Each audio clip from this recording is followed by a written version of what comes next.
Now, you might think, well, I'm not the Pope and therefore I can't insist. I disagree with you. You can insist. You have a right to insist. In fact, it's defined by Catholic dogma twice.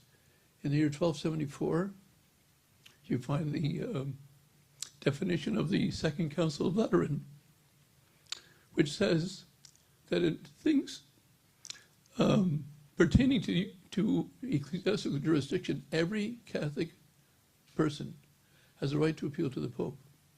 You cannot command the Pope, but you certainly can appeal to him, and you have a right to it. When the Pope becomes Pope, he accepts to become your shepherd. And as such, you have a right to ask him to do his duty for you. Now, he's still your hierarchy, he's still above you as far as authority, but you have a right as a client of his to ask him to do his duty. That you have that right.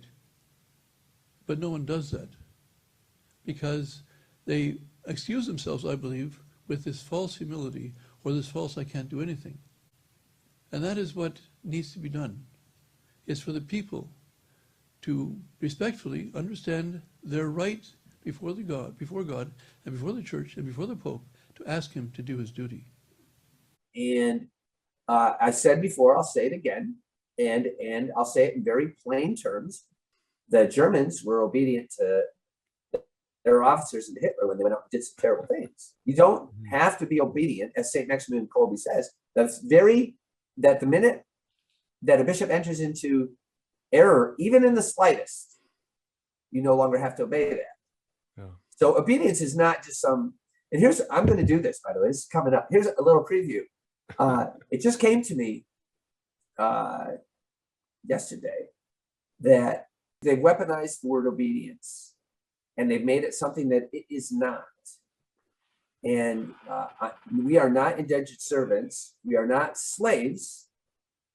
We are, all a bishop is supposed to do by virtue of his consecration is to lead them in faith and morals, in dogmatic truth.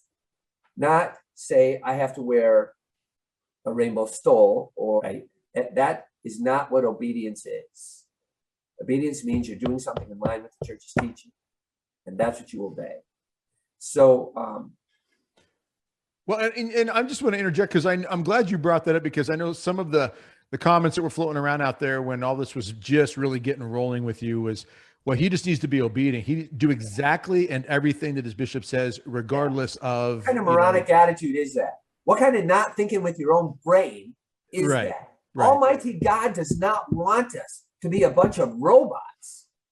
That is not Catholic. It is not Christian. And people got to use the brains God gave them and